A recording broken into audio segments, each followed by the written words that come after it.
My boyfriend filed a real name report accusing me of misconduct. The guaranteed recommendation quota that originally belonged to me ended up going to his little childhood sweetheart. When I questioned him, my boyfriend said confidently, "I promised Chloe 3 wishes. The last one was helping her get the recommendation to Greenfield University." My face turned cold, and seeing it, he shrank a little and softened his tone. "Even without the recommendation, you can still get in through the college entrance exam. We'll still be together then." I quietly tightened my fists. What I didn't tell him was that my mom had planned to take me back to the UK, and this recommendation was my only chance to stay in the country. When I found Ryan, he and his little childhood sweetheart were taking a walk under the sunset. The petite girl skipped around, walking backward, her face bright with a blooming smile as she chattered nonstop.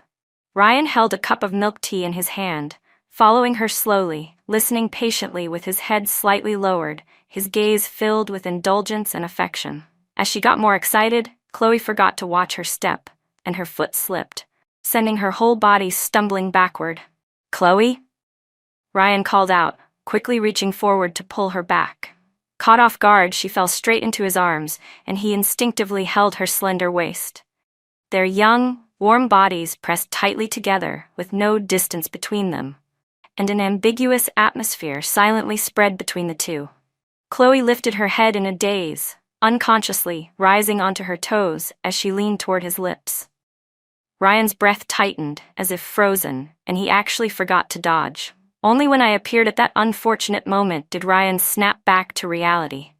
He hurriedly pushed the girl away and walked toward me quickly, his face still carrying traces of panic and guilt. "Samantha, perfect timing. Chloe got the recommendation, and we were about to go celebrate with dinner. Why don't you come?" Before he could finish, I threw a real name accusation letter at his face. "What's this?" Ryan froze for a second and picked up the letter. When his eyes swept over the contents, his face instantly turned pale. "Samantha, I can explain."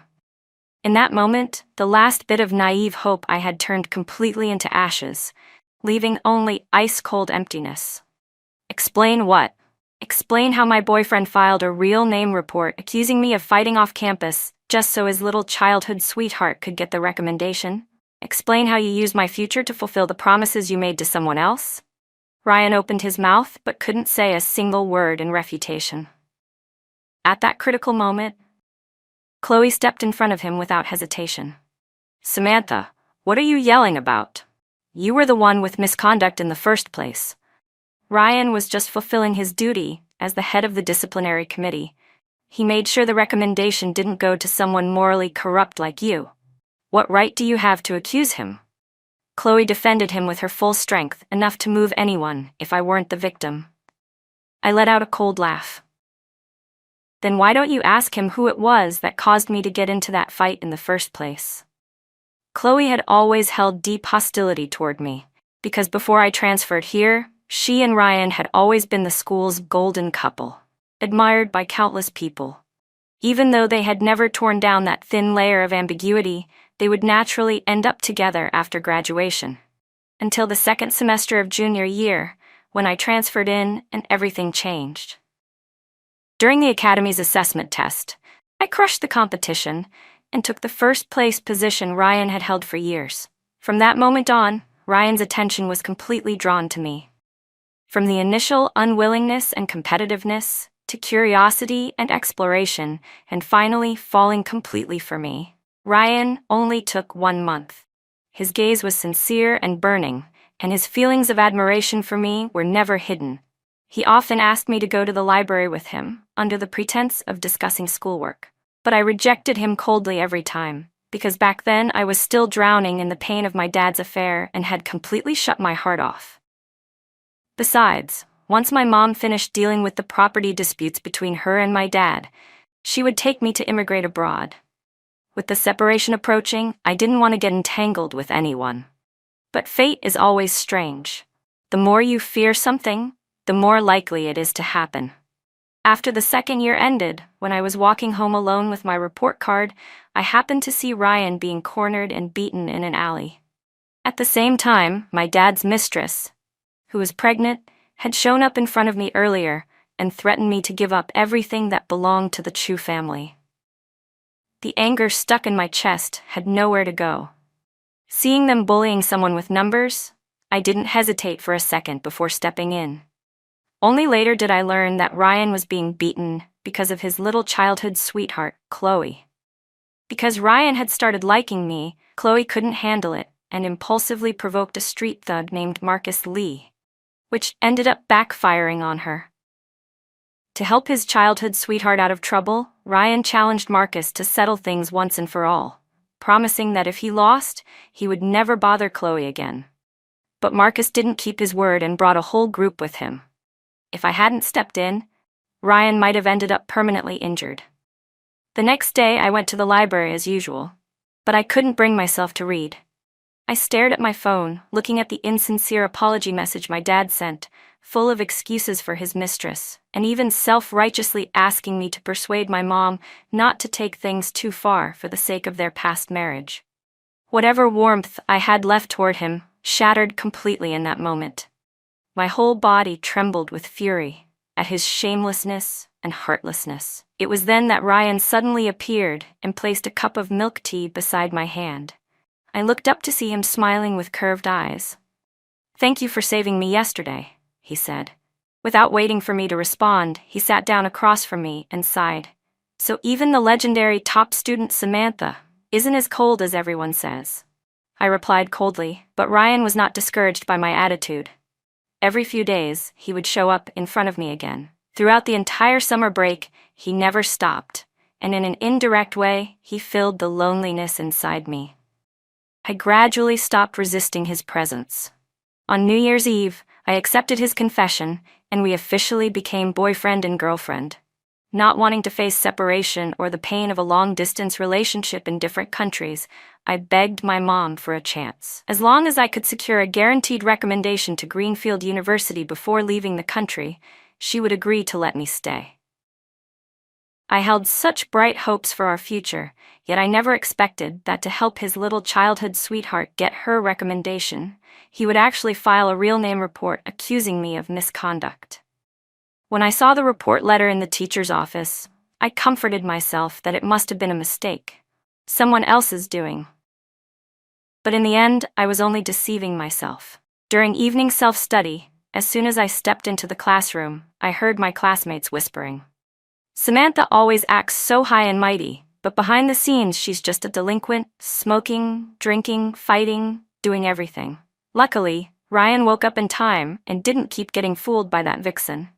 And he even righteously exposed her true colors to the whole school. Otherwise, letting someone so morally corrupt get the recommendation to Greenfield University would have been a disgrace to our entire Shallow Creek Academy. Chloe sat quietly in the middle of the crowd, listening to everyone attack me with their words. A layer of satisfied delight rippled beneath her eyes, but on the surface she pretended to defend me with concern. "Everyone, don't talk about Samantha like that. Maybe she just made a mistake because she was confused for a moment." Hearing this, the other girls looked at her with sympathy. "Chloe, you're just too kind. That's why you let someone steal your boyfriend back then. But now things are great. Both you and Ryan got the guaranteed recommendation to Greenfield University. You two can finally pick up where you left off. As for that little bitch Samantha, let her rot with her disciplinary punishment." The girl speaking had a vicious smile on her lips, full of wishful anticipation for my downfall. I stood at the classroom door and said coldly, "Before that happens, you might get struck by lightning first." The moment those words came out, the girl's face twisted with anger. "Samantha, who are you cursing?" "You," I replied, tilting my head with a mocking smile. "People who call others vixen all day and stir up trouble end up in tongue-pulling hell after they die. Samantha, I'm going to fight you." The girl exploded with fury and rushed over to slap me, but I caught her wrist midair and flung her to the ground. "What's going on here?" Ryan walked in with a frown. He swept his gaze across the noisy classroom and reprimanded everyone with a cold expression. Chloe quickly ran over, grabbed his arm, and was the first to complain.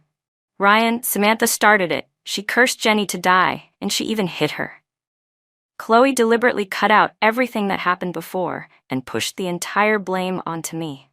And none of the classmates who witnessed the whole thing made any effort to speak up for me. After all, who wouldn't want to see the once untouchable moon fall into the mud? That included Ryan. Without thinking at all, he looked at me and asked, "Samantha, is that true?" Hearing that, the last bit of hope in my heart completely vanished. I replied, "If that's what you think, then sure," and didn't look at him again as I returned to my seat. At this point, the truth no longer mattered. I would be going abroad soon and would have nothing more to do with anyone here. Their opinions meant nothing to me. Ryan stared at my back, feeling an inexplicable heaviness in his chest. He wanted to chase after me and say something, but the sudden thought of his promise to Chloe stopped him. Until the end of evening self-study, he couldn't find a single chance to talk to me. When he saw me finish packing up and was about to leave without looking back, he finally panicked and blocked me at the stairwell. "Samantha," he said. I stopped. "What is it?" Those short, distant words made clear my coldness. In that moment, it felt as if our relationship had reverted to how it was when we first met, when I kept a cold face toward everyone. Ryan looked a little lost. "Are you still mad, Samantha? I didn't mean to report you to the teacher. It's just, I promised Chloe 3 wishes, and the last one was helping her get into Greenfield University, but her grades aren't good, and the recommendation was her only option, so I had no choice but to report you to the student office." He tugged carefully at my sleeve, pleading softly, "So baby, please don't be mad, okay?" I flung his hand off instantly. "No." I looked straight into his flattering eyes and questioned him sharply, pausing on every word. "Ryan, you make everything sound so righteous, yet you didn't give your own recommendation quota to her. Instead, you made up accusations to report me. Were you really just trying to fulfill your promise to your little childhood sweetheart? Or were you taking the chance to twist right and wrong and ruin me completely? Only you yourself know whether I hid the truth or not." My words clearly struck Ryan's real intentions, and he flushed with shame and anger. "Samantha," he snapped, "I treated you like one of my own. That's why I did all of this. But you twist everything maliciously. You've really disappointed me." I let out a mocking laugh. "Oh, what an honor, doing all kinds of things to hurt me under the excuse of treating me like family." When I returned home, every light in the villa was on. My mom was sitting alone on the sofa. When she saw me come in, she lifted her bright green eyes toward me. "Serena, I already know what happened at school. Are you willing to go back to the UK with me now?" I put down my backpack and sat beside her, curling into her arms like a young cub seeking shelter. With a thick nasal tone, I quietly murmured, as if sensing the silent, overwhelming sadness inside me. Her warm hand repeatedly stroked my back. She gently kissed my cheek and whispered, "It's all right, my love. Everything will pass." In this moment, all her true maternal gentleness was laid bare. As you may see, my mom is British. Back then, she had risked everything for love, crossing the ocean to settle in China with my dad. Later, because my grandparents grew old and ill, she had to travel back and forth between the 2 countries for years. In those days of constant separation, her life was filled with exhaustion and anxiety. Yet during that time, my dad fell in love with someone else. While she was in the UK, fulfilling her duty as a daughter, he was entangled with another woman. 2 years ago, when my grandparents passed away, one after another, the news of my father's affair came at the same time. Faced with enormous betrayal, she didn't even have time to break down. She forced herself to deal with the property disputes and fight for custody of me. Everyone said that foreign wives never stay loyal, and that when a husband cheats, divorcing right away means she was cold and heartless even before marriage. But who truly understood the pain and despair she carried? Not many, including me, even though I clearly knew better than anyone else that I am the last person in this world still connected to her by blood.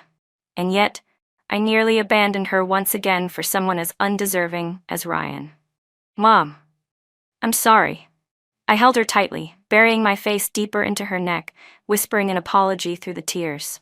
I didn't know how long we stayed like that until my mom gently lifted my face, wiped the tears from the corners of my eyes, and asked me seriously, "Serena, Are you really going to let those people slander you, misunderstand you, and hurt you?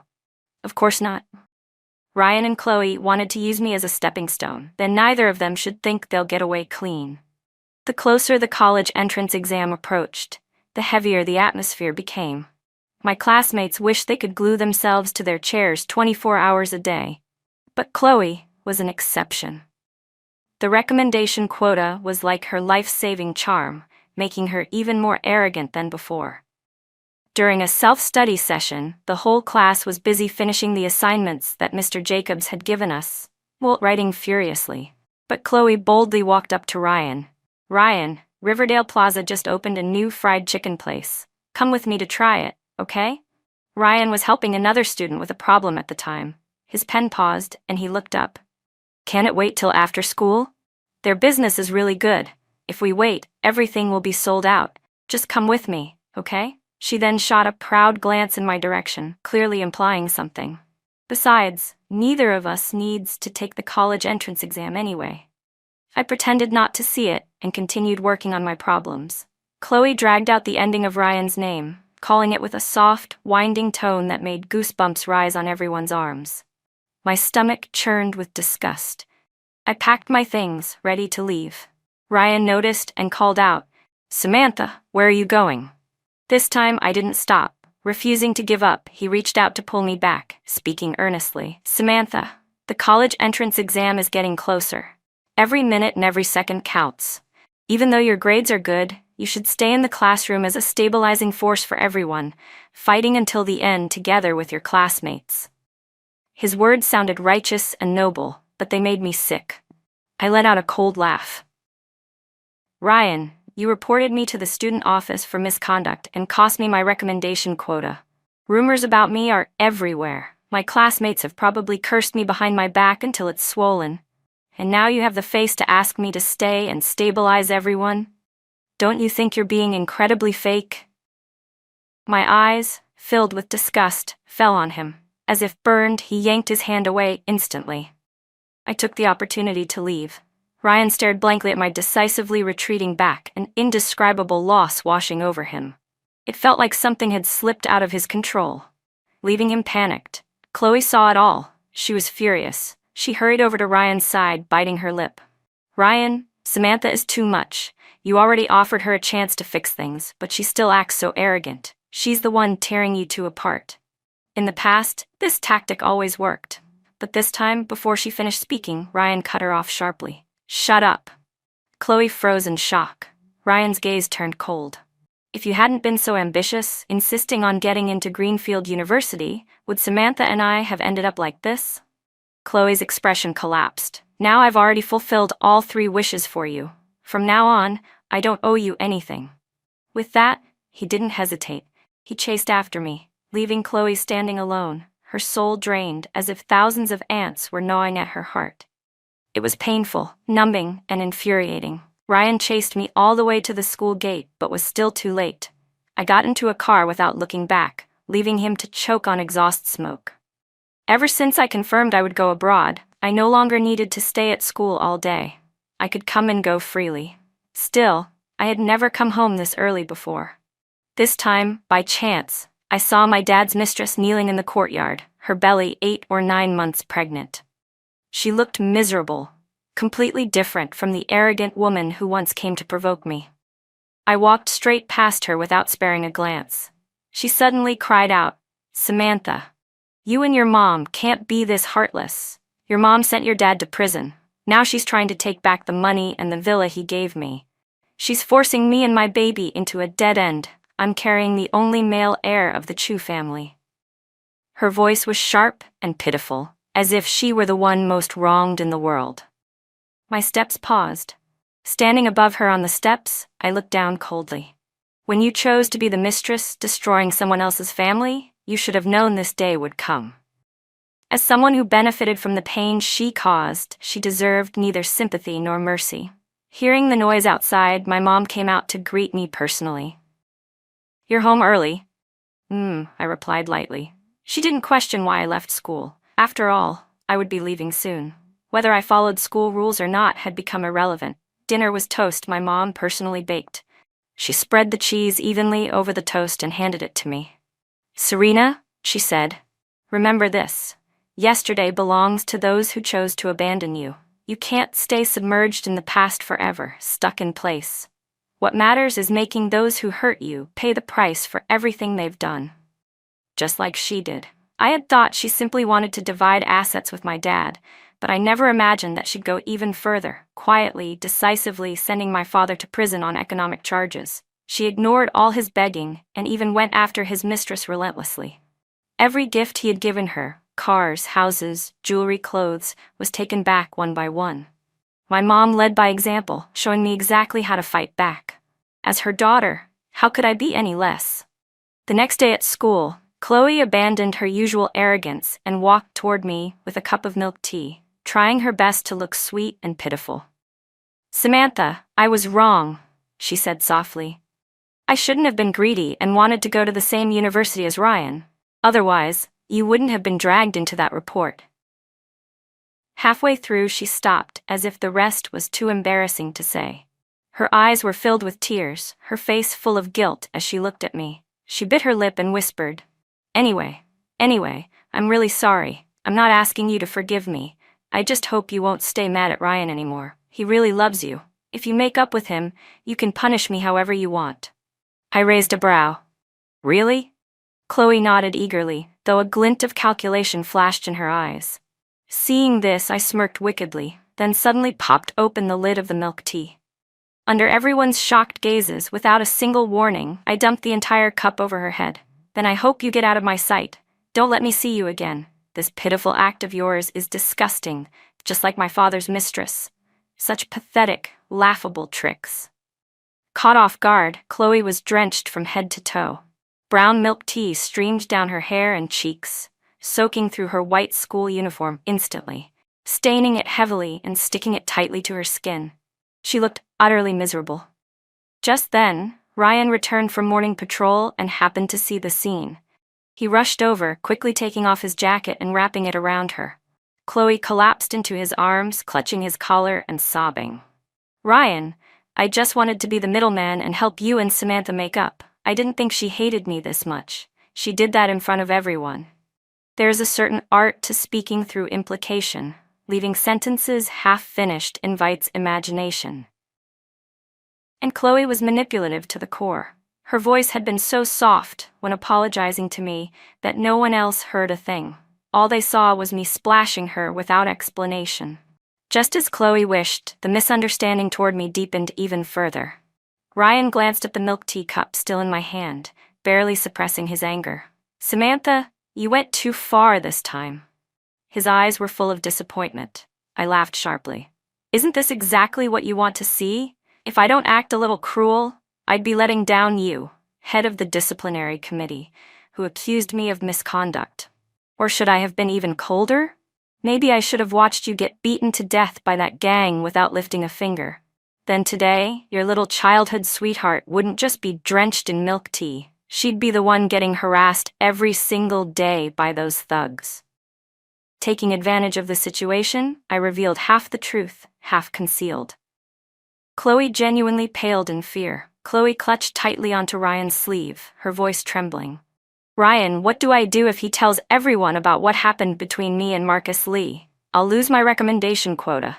Panic made her voice crack, turning it soft and teary. But this time, Ryan didn't comfort her. He pulled his sleeve away coldly. "Then that's what you deserve." Idiots are always like that, unable to resist even the slightest provocation. Afraid that I'd expose her true colors in front of everyone, Chloe stupidly went to hire a group of thugs to frame me. But she didn't expect that the people she found had already been tamed by her ex-boyfriend, Marcus Lee. Their deal had just been made when they secretly reported everything to Marcus. Marcus was furious. He smashed a knockoff phone on the ground and cursed, "That damn woman. She provoked me like she wasn't afraid of dying. We slept together, she used me, and when she got bored, she tried to walk away like nothing happened. Because of her, I ended up in jail. My leg nearly got beaten useless. Now I'm supposed to let her go? Not a chance." Marcus came to see me in private, wanting to work together. He said, "Chloe and Ryan treated you like crap. Don't you want to get revenge?" I toyed with my brand new iPhone 17 and looked up lazily. How? Thinking I was agreeing, Marcus's eyes lit up with excitement. Like this, you pretend you've made up with Ryan and lure him out. Then, he animatedly revealed his entire plan, not realizing that the phone I held behind my back had a tiny red dot flashing on the screen, recording every word. A week before the college entrance exam, the school gave us leave. The senior students left campus one after another. Chloe took light, hesitant steps and looked at Ryan pitifully. Ryan, can you walk me home? Samantha hates me so much. I'm afraid she'll retaliate once I'm alone. Ryan replied absent-mindedly. She's not like that. His gaze scanned the crowd over and over. I hadn't come to school in nearly a week. Before the break, Ryan had messaged me and asked me to meet him today at the school gate to pick up some review materials. But he'd waited almost half an hour and still hadn't seen me.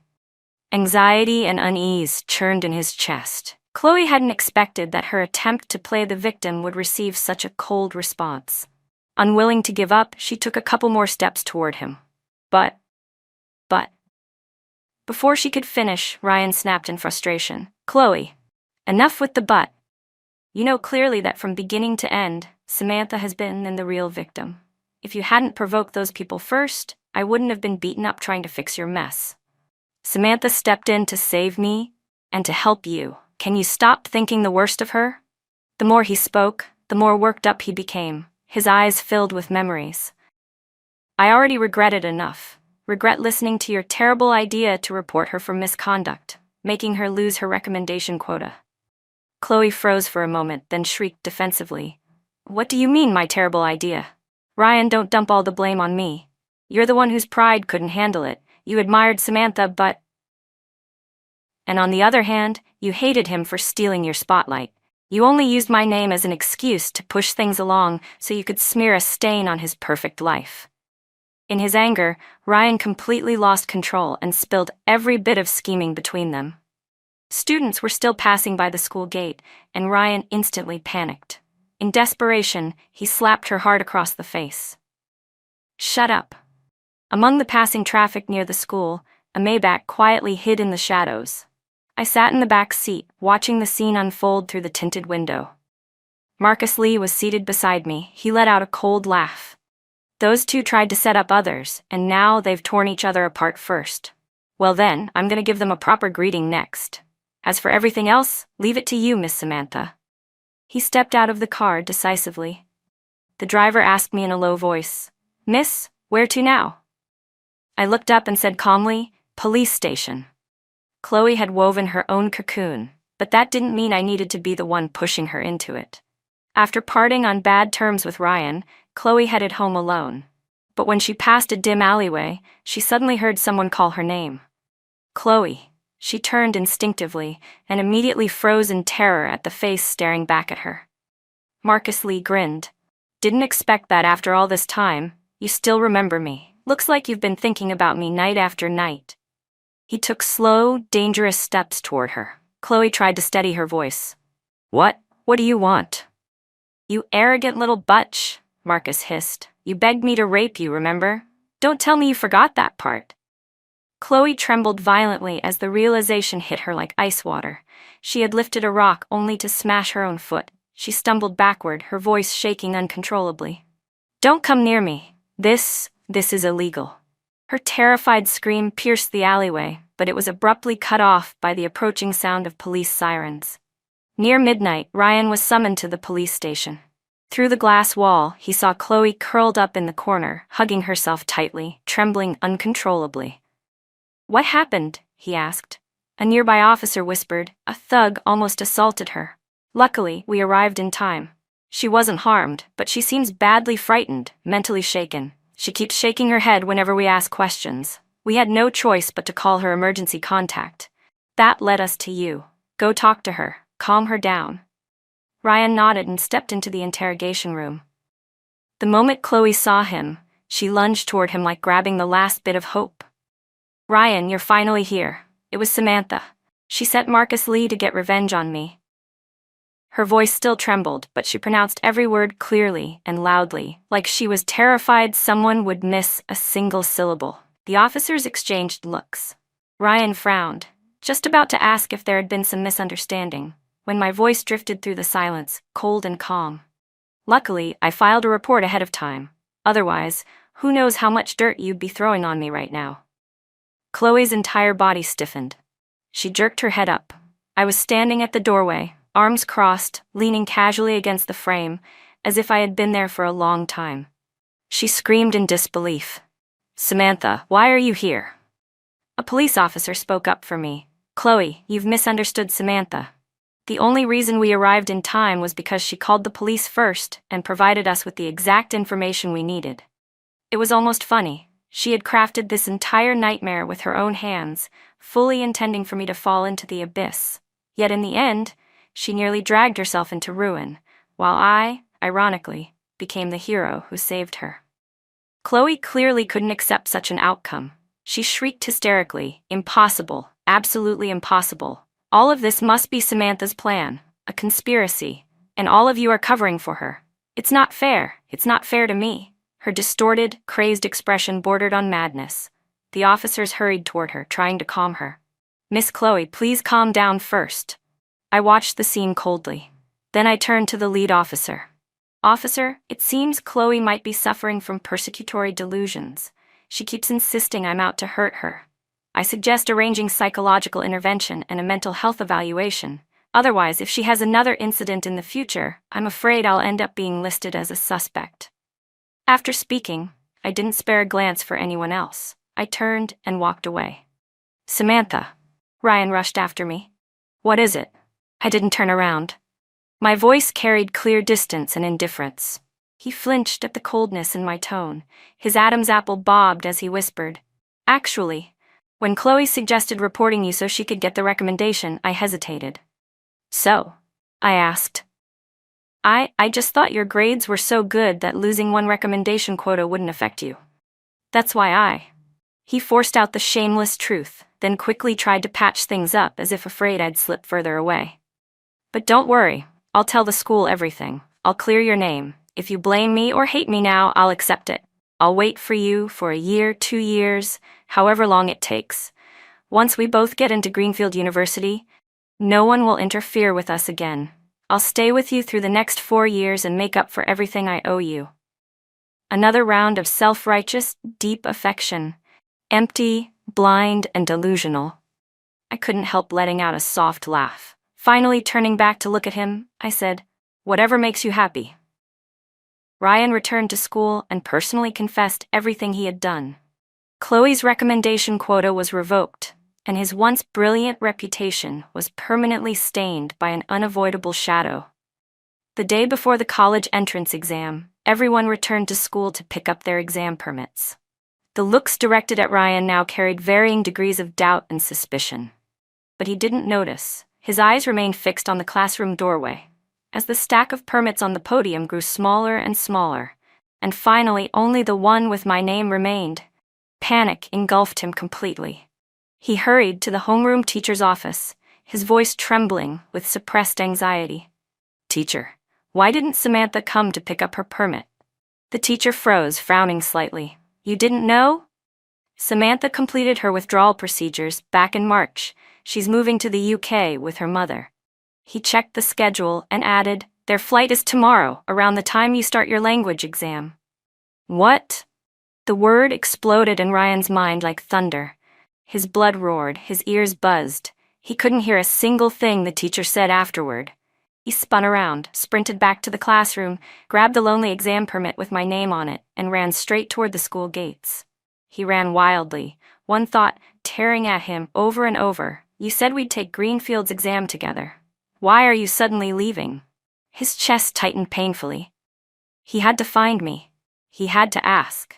But when he arrived at the Villa District, the security guard stopped him cold. Ryan practically begged, "I'm looking for Samantha. She's my girlfriend. We had a misunderstanding. Please let me in." The security guard's face remained expressionless as he delivered the final blow. That villa was sold last month. Hearing that, Ryan completely collapsed into hopelessness. He staggered back 2 steps. "So that's how it was," quietly, without a sound. "I had already arranged my departure long ago." A heavy, suffocating sadness slammed into his chest, stealing his breath away. Just when despair swallowed him whole, he suddenly remembered the homeroom teacher's words. "The flight is tomorrow, around the same time as your exam." He still had a chance. Clinging to that thought like a drowning man grabbing a life raft, Ryan felt a surge of desperate hope. He immediately hailed a cab and rushed to the airport. I had no idea what complicated emotions were raging inside Ryan. After selling the villa, my mom and I stayed in a hotel. When the day came for us to leave, we took a taxi straight to the airport. In the departure hall, I pushed my suitcase forward, a faint melancholy swirling in my chest. My mom, sharp as always, sensed the tiny shift in my mood. "Serena, what's wrong?" she asked softly. I shook my head. "Nothing. It's just suddenly realizing I'm leaving the place I've lived my whole life. It feels a little hard. Maybe I'll never come back. After all, there's nothing left here worth staying for." Just as my thoughts drifted away, a familiar voice pierced through the noisy crowd. Clear and unmistakable. "Samantha." I turned around in surprise. Ryan was running toward me, out of breath. Instinctively, I glanced at my phone, June 7th, 2026, 07. He should have been sitting in his exam right now. Within seconds, he reached me. For the first time, I noticed the dark circles under his eyes, the exhaustion in his face, as if he hadn't slept at all. But before I could even ask why he was here, he already began accusing me in a hurt tone. "Samantha, you promised we'd take Greenfield University's exam together." My mom shot him a displeased look and whispered to me, "You still haven't finished dealing with this?" I gave her a reassuring smile. "Don't worry, Mom. It will be over soon." I pulled Ryan aside to a quiet corner. Then I spoke directly. "There's something you never knew. My mom is British. My father's affair broke her completely. She has no attachment to China anymore. She decided long ago to take me back to the UK, and the recommendation to Greenfield University was my only chance to stay." I looked straight into his eyes. "But you destroyed it with your own hands." Ryan's lips trembled. After a long moment, he whispered, "If I had known, I would never have done it." Even now, he was trying to justify himself. I cut him off. "I'm glad you didn't know. I'm glad you reported me. At least it let me see your true nature sooner. Otherwise, for someone like you, I would have abandoned my mother, left her alone in this country, and that would have been my real regret." With that, I turned away without hesitation, giving him only the final view of my resolute back. All that awaited me was a future bright as starlight. And as for him, for the rest of his life, he would remain trapped in the remorse of this very day.